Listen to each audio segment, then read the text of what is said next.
ህይወታችን በሚዛናዊነት መቃኘት አለባት። ያኔ ነው ለስኬት የምንታጨው።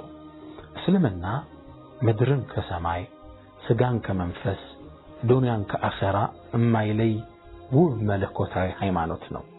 አላህም ሕያው በሆነ ንግግር ውስጥ ይህም ሚዛናዊነት በአንድ አረፍተ ነገር ያስቀምጥልናል። ረበና አላህ ምን ብለን መማፀን እንዳለብን ራሱ ይነግረናል። ጌታችን ሆይ ዱዓ ቪዥንም ነው እኮ የምትፈልገውን ነገር እኮ የሚነግር ነው። ረበና ጌታችን አቲና ስጠን ለግሰን ፊ ዱንያ ሐሰና እዚሽ ምድር ላይ ሐሰና መልካምን ነገር ስጠን። መልካም ነገር ሲባል እንግዲህ ዘርዝሩት። ስኬት፣ ውጤታማነት፣ ምርታማነት፣ አብሮ በሰላም መኖር፣ በፍቅር መስራት፣ ጥሩ ትዳር፣ ጥሩ ልጆች፣ ጥሩ ላይፍ ዱንያ ውስጥ መልካምን ነገር ስጠን። ወፊል አኺራ በቀጣዩ ዓለም ደግሞ መልካምን ነገር ስጠን። ሁለቱ የሰው ልጆች የመኖሪያ ምድሮች ናቸው። እቺ ምድር ቀጣዩ ዓለም። በሁለቱም ስኬትን እንለምነው አላህ Subhanahu Wa Ta'ala ቁርአን ላይ ያዘናል። ነብዩ መሐመድ ሰለላሁ ዐለይሂ ወሰለም ይህም መርህ ቁልጭ አድርገው ሲያስቀምጡት እዕጢ ስጥ ይላሉ። لكل ذي حق حقه ለእያንዳንዱ ድርሻውን ስጡ። ለአካልህ ድርሻ አለው፣ ለአእምሮ ድርሻ አለው፣ ለጤንነትህ ድርሻ አለው፣ ለመንፈስህ ድርሻ አለው፣ ለማህበራዊ ግንኙነትህ ድርሻ አለው። ለሁሉም መብቱን ስጡ። واقيموا الوزن بالقسط ولا تخسروا الميزان ሚዛኑ በትክክል አስቀምጡት። ለሚስት ድርሻ አላት፣ ለሥራ ድርሻ አለው፣ ለነገድ ድርሻ አለው፣ ለእስላማዊ አገልግሎትህ ድርሻ አለው፣ ለጓደኞችህ ድርሻ አለው፣ ለልጆች መንከባከብ ማስጠናት ድርሻ አለው። ባላንስ አድርጉት ላይፋችሁ። ይሄ ነብዩ ሰለላሁ ዐለይሂ ወሰለም መመሪያ። ወዳጆቼ ይሄን የበለጠ ያስርጥልኝ ዘንድ አንድን ታሪክ ልንገራችሁ። ዲ አልኬሚስት ሚል ፓውሎ ኮኤልዮ የጻፈው አንድ መጽሐፍ አለ። መጽሐፉን እስር ቤት ውስጥ ያለ ከቆዘምኩባቸው ጥሩ መጽሐፎች ውስጥ አንዱ ነው። ብታነቡት ደስ ይለኛል። እዚህ ውስጥ አንድን ታሪክ ጠቀሰ። ሚዛናዊነትን ስለሚያሳይልኝ እቺን ታሪክ ላካፍላችሁ። አንድ በእድሜ የገፉ አባት ነበሩ። ግለሰቡ ሰፊ ጸጋና ሀብት ቢኖራቸው ሊወርሳቸው የሚችል ብቁ ልጅ እንደሌለ ግን ሁሌም ያስባሉ። እረፍትም ይነሳቸዋል። ወጣቱ ልጃቸው የህይወት ተመክሮ ስላልያዘ ነገ ይህን ንብረት ከሳቸው ቢወርስ ቶሎ ከእጁ ላይ እንደሚጠፋ ያስባሉ። ይህም ትካዜ ውስጥ ይከታቸዋል። እሱን ለማስተካከል ብዙ ጥረት አድርገዋል፣ አልተሳካላቸው። ግን ደግሞ ተስፋ አልቆረጡ። ቅድም ይቻላል ብለን ለዚህ ሐሳብ ተነሱ። እሱን ለመለወጥ ከእርሳቸው ምክር ይልቅ በሌላ ሰው ሊያስመክሩት ፈለጉ። ወጣቱንም ወደ አንድ ቦታ ላኩት፣ ወደ ጥበበኛው ሰው። አገሪቱ ላይ የሚታወቅ አንድ ጥበበኛ ኡስታዝ አለ። ትልቅ ሰው የሚኖረው ወደ በረሃው አካባቢ ከሚገኝ የጥንት ቤተ መንግስት ውስጥ ነው። ታሪካዊ ቤተ መንግስት፣ በርካታ ቅርሶች ያሉበት ቤተ መንግስት ውስጥ ነው የሚኖረው። በርካታ ሰዎች እየሄዱ ከሱ ካውንስሊንግ ሰርቪስ ይወስዳሉ፣ የምክር አገልግሎት ይወስዳሉ። ወጣቱንም አባት ላኩት። ይህ ወጣት ከአድካሚ ጉዞ በኋላ እዛ የጥንት ቤተ መንግስት ውስጥ ደረሰ። ምክር ለመውሰድ የሚገባ የሚወጣው ሰው ለጉድ ነው። እርሱም ገባ። የእንግዳ መቀበያው ትልቅ ሳሎን ውስጥ ገባ። እንግዳዎቹ ሲጠብቁ የሚመገቡት ምግብ እየተመገበ እየጠጣ ቁጭ አለ። ለሁለት ሰዓት ያህል ጠበቀ። ማንን ለማግኘት? ጥበበኛውን ሰው።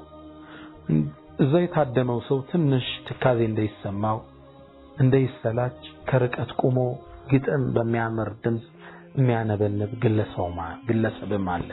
ያን እየሰማ ትንሽ ቁጭ አለ፣ ያስተነተነ። እንደምንም ጠብቆ ጥበበኛው ሰው ጋር ተገናኘ። ገባ። እንደገባም ጥያቄ ጠየቀው። ጥበበኛው ሰው ምን ታደርግ መጣ? አይኔማ ህይወትን በስልትና በጥበብ የምማርበትን ክህሎት እንድትሰጠኝ እንድትመክረኝ ነው አለው።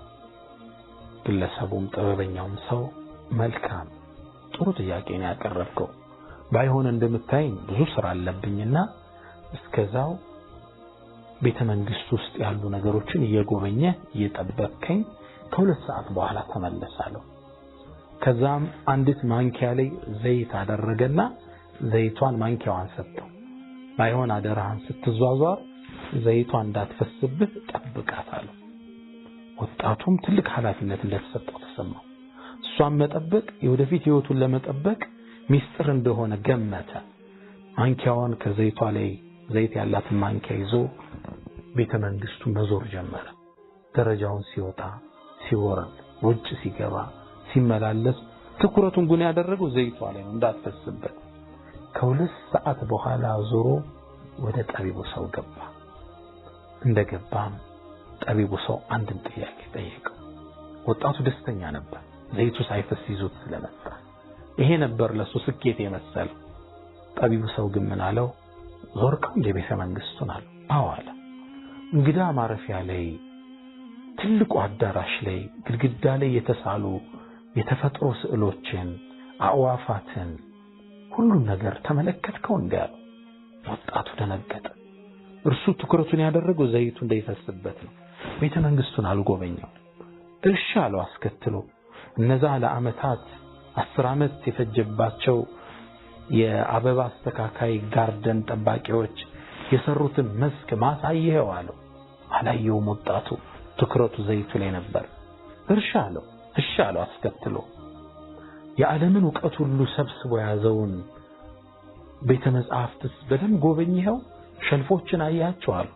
እርግጥ በዛ አልፎ ሄዷል፣ ግን ትኩረቱን ያደረገው ዘይቱ ላይ ነው እንዳይፈስበት አላስተዋለው። ወጣቱ ደነገጠ። ዘይቱን ይዞ በመምጣቱ የተሰማው ደስታ ጠፋበት። ከዛም ምን አለው? በልንግዳ እንደገና አለው።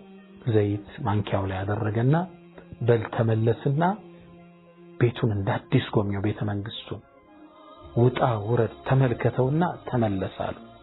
2 ሰዓት ነው የሚፈጅበት ለመጎብኘት። ይሄ ጫና እንደይሰማው ምን አለው? ስማ አንተ ወጣት አለው፣ የቤቴን ጥበብ ስትመለከት የኔ ምክር ጥበብ እንዳለው እንድታመን ያረጋልና እባክህን ሂድ አለው። ወጣቱ ዘይት ያላትን ማንኪያ ተሸክሞ ቤተ መንግስቱን መጎብኘት ጀመረ። በርግጥም ቤተ መንግስቱ ውስጥ ያየው ነገር ማረከው። ለካስካውን አላየው። ግድግዳው ላይ የተሳሉ የተፈጥሮ ስዕሎች፣ ዛፎች፣ ሳሮች፣ አበባዎች በጣም ማራኪ ነበሩ። የደረጃዎቹ አሰራር ማራኪ ነበር። 10 ዓመት የፈጀውን ጋርደን ሲመለከተው ውስጡ በሐሴት ናኘ። ላይብራሪው ለጉድ ነው። ያን ሁሉ ለ2 ሰዓት ያህል ሲያይቆይቶ ወደ ጥበበኛው ሰው ከ2 ሰዓት በኋላ ተመለሰ። ልክ እንደገባም ለሰውየው ድል ሳይሰጥ መተረክ ጀመረ። ላይብራሪው እንዲህ ነው፣ መንገዱ እንዲህ ነው፣ ደረጃው እንዲህ ነው መተንተን ጀመረ። ጠቢቡ ሰውም ትክ ብሎ አዩትና እጅ ላይ እንዳይፈስ አደራ የሰጠው ዘይት የት አላለው። ጎንበስ ሲል ማንኪያው ባዶ ነው፣ ዘይቱ ፈሷል። አሁንም ወጣቱ ተከዘ። ቅድም አካባቢውን ሳይ ዘይቱን ጠብቆ መጣ። አሁን ደግሞ ሁሉ ነገር ጎሚቶ ዘይቱን ሳይጠብቅ መጣ። ጠቢቡ ሰው ግን በተቃራኒ ፈገግ አለ። ምኑ ሊያስተምረው የፈለገው ነገር ስለተሳካለት። አንተ ወጣት አለው፣ አሁን ትምህርቱን ጨርሰሃል። የህይወትን ጥበብ ለነግረው አዳምጠኛል። የህይወት ጥበብ ማለት ህይወትን በጥበብ የመምራት ሚስጥር ማለት ህይወትን እያየህ እየተደነክ እየተደመምክ ስትኖር እጅ ላይ ያለን ኃላፊነት አለመርሳት ነው። ህይወት በሁለቱ ባላንስ መሃል ነው የምትኖረው። ልብ አላችሁ ወዳጆቼ፣ ህይወት ማለት እንዲህ ነች። ህይወት ተደስተህባት ተዝናንተህም ስትኖር ያለብህን ኃላፊነት የተፈጠርክበትን ማንነትን ሳትዘነጋ ባላንስድ ላይፍ። አልበርት አንስታይን አንድ አባባል አለው፣ ህይወት እንደ ባይስክል ናት ይላል። ላለመውደቅ ሁሌም ባላንስን ጠብቀህ መረገጥ መቻል አለብህ ይላል። ህይወት እንደ ባይስክል ነች። ወደ ቀኝም እንዳትወድቅ ወደ ግራም እንዳትዘነበር ሁሌም ጥንቃቄ ትሻለች። ሉቅማኑል ሐኪም ኢትዮጵያዊ ታላቅ ጠቢብ ሉቅማን ቁርአን ውስጥ አላህ ምክራቸውን የጠቀሰላቸው ታላቁ ሰው ምን ይላሉ? እርጥብ አትሁን ትጨቀያለህ፣ ደረቅ አትሁን ትሰበራለህ ይላል። መካከለኛው ሚዛናዊ ህይወት ምራ፣ ያኔ ለስኬት ቀርበሃል ማለት ነው። አላህ በሰማነው ተጠቃሚ ያደርገን። ሰላም አለይኩም ወራህመቱላሂ ተዓላ ወበረካቱ።